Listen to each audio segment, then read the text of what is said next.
$7,566. That's every repair, every tire, every service visit on one of these EVs across 238,000 miles as a working taxi. On another one, a single battery pack can cost 3 times that. Same decade, same technology, and the surprise isn't who won, it's who lost. But before we get to that, you need to know how I'm judging them. Because I'm not going to pretend this was a bench teardown.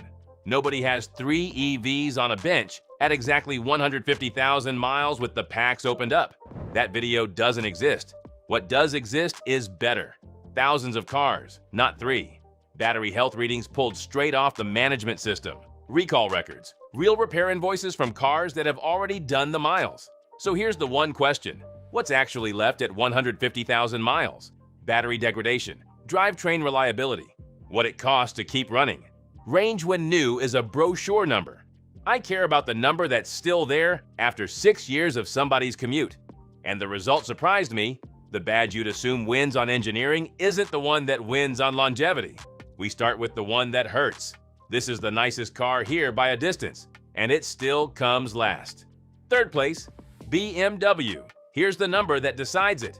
A full pack replacement on a BMW i4 through a dealer lands between $15,000 and $25,000. Compare that to the entire lifetime repair bill on that 238,000-mile taxi. $7,566. BMW's EVs aren't fragile. The downside is just enormous. I'll be straight about the evidence, though. The i4 and iX only arrived in 2022, so there's no real population sitting at 150,000 miles yet. What I've got is degradation data from 60,000 to 90,000 miles, warranty terms and repair pricing, and I'll flag where I'm projecting. The hardware is genuinely good. Real-world data puts the iX losing around 1.8% of capacity a year, sitting near 92% state of health at 62,000 miles. That's a properly cooled pack doing exactly what it should. i4 owners are reporting single-digit range loss, sometimes small enough it's hard to separate from cold weather. The packs aren't falling off a cliff, the motors aren't failing, and it's worth saying the surveys back this up. The i4 rates above average to excellent for predicted reliability, and among premium EVs, it's one of the stronger performers.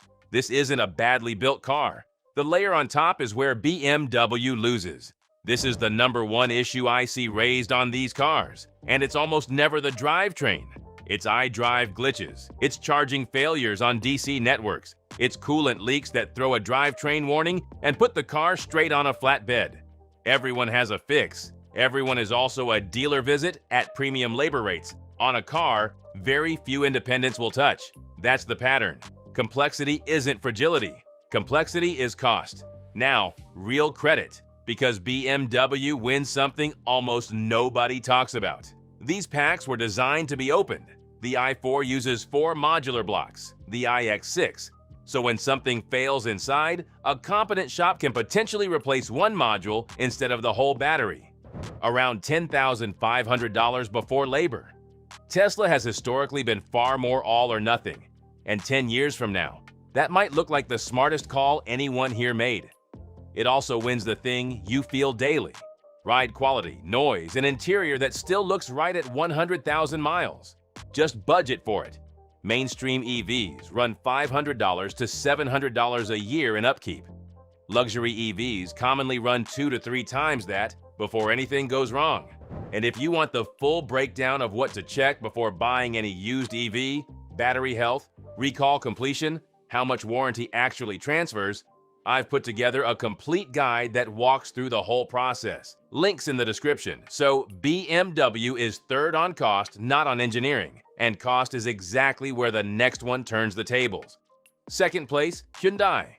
A Hyundai Ioniq 5 in South Korea crossed 360,000 miles on its original battery pack, still showing 87% state of health, and the owner was charging it almost entirely on DC fast chargers. The worst case habit you could hand a battery. That car has since passed 413,000 miles, and it's still going. That single data point reframes the whole used EV conversation. At 150,000 miles, most Ioniq 5 packs aren't remotely close to trouble. Owner log data shows 3 to 6% loss in the first year or two. Normal lithium-ion settling, every EV does it. then roughly 1 to 2% a year after that. Across a decade, that's around 10 to 15% total. The platform is why EGMP runs 800 volts with proper liquid cooling and software-side charging limits that keep heat under control. Heat is the enemy of every lithium-ion pack ever built, and Hyundai engineered against it hard. And it's not just the hero cars. A Swedish study running nearly 10,000 battery tests ranked Hyundai and Kia models first, second, and third for capacity retained past 62,000 miles, all above 95%, with Tesla's best entry back in 8th. This is quietly one of the best batteries anyone has built, and it barely gets talked about. Worth separating the two Hyundais here, though, because they are not the same car. Everything I've said applies to the EGMP cars, Ioniq 5 and Ioniq 6. The older Kona Electric and the original Ioniq Electric ran different cells, and globally the Kona carried what was then the most expensive EV recall ever run. Around 82,000 cars, $900 million, packs replaced outright over a fire risk. Fewer than 5,000 of those were US cars, so if you've never heard of it, that's why. A recalled Kona with a new pack is arguably carrying a younger battery than its odometer suggests, but that story isn't closed. There's a further recall running now on over 100,000 first-generation Konas, this time for software that may not flag overheating early enough. So on those cars, recall history isn't a box you tick once. So why isn't it winning? Because the pack isn't the problem. The box in front of it is.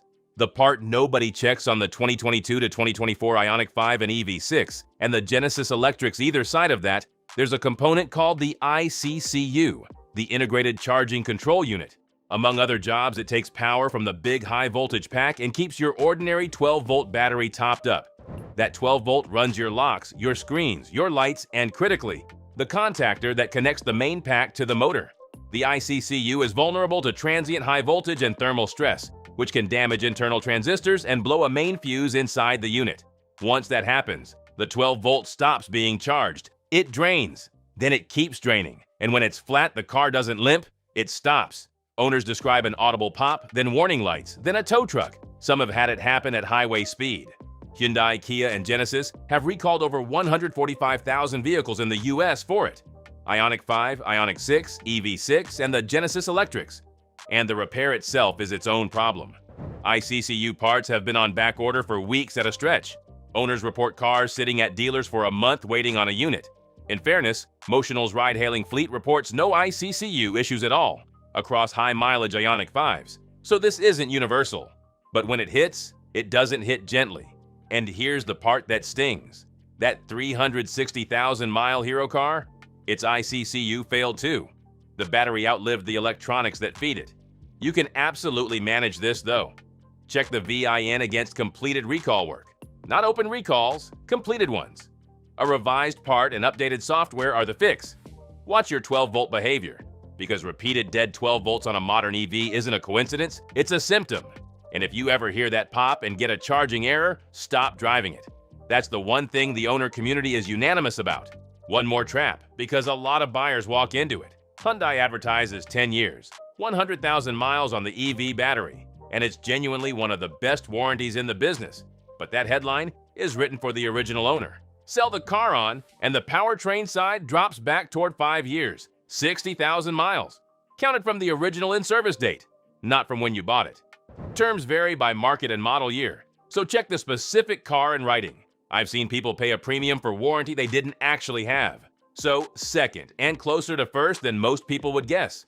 Best proven pack here, best warranty on paper, undone by one electronic component you have to actively check for. If you're still with me this far in, you clearly know your EVs. A quick like and subscribe genuinely helps the channel out, because the winner doesn't win for the reason the internet argues about. First place, Tesla, $7,566 across 238,000 miles. That's the number I opened with, and now here's what's behind it. One car, fully documented by its owner. A 2021 Tesla Model 3 long range, working as a taxi through 4 years of daily abuse. Parts, labor, filters, wipers, 7 sets of tires, all of it. $7,566. Not the battery, not the motor. Tires and bushings. A separate Model 3 running as an Uber crossed 255,000 miles with roughly 12% capacity loss. Another crossed 150,000 at around 10%. Look at that gap. 100,000 extra miles cost about 2 percentage points. The curve doesn't fall off, it flattens. That's the whole story of Tesla longevity. The steep part happens early, then almost nothing happens for a very long time. Tesla's own reporting puts Model 3 and Model Y long range at roughly 15% capacity loss at 200,000 miles. Model S and X closer to 12%. Independent aggregated data lands around 86 to 89% state of health at 150,000 miles. Whichever number you take, the conclusion holds. At our test mileage, a healthy Tesla pack has the overwhelming majority of its capacity intact, and it got there in the hands of ordinary owners. But there are two Teslas here, and you need to know which one you're looking at. The first split is chemistry. Long-range and performance cars use nickel-based packs. Standard range cars use LFP, and the gap between them isn't small. Testing on Model 3s past 100,000 miles put the LFP cars between 89 and 93% battery health, and the nickel cars between 71 and 83%. One LFP car was still at 92%, approaching 140,000 miles. If you're shopping used and longevity is the priority, chemistry matters more than mileage. Just charge them correctly. LFP wants 100% regularly. Nickel packs want 80 to 90% daily. Get that backwards and you'll age the pack faster than the miles ever would. The pack and the drivetrain are the strongest in this video. The drive unit, motor, inverter, and reduction gear in one sealed housing, has covered hundreds of millions of fleet miles, with very few catastrophic failures. When they do go, it's usually coolant intrusion into the stator, or a rotor bearing starting to whine, and usually well past 100,000 miles. It happens. It's rare. The chassis and the electronics are the weak point, and I won't dress that up. Front upper control arm ball joints on 2018 to 2020 Model 3s wear early enough that Tesla issued a service bulletin about water ingress and corrosion. Bushings, control arms, and rear motor mounts are the recurring high mileage spend.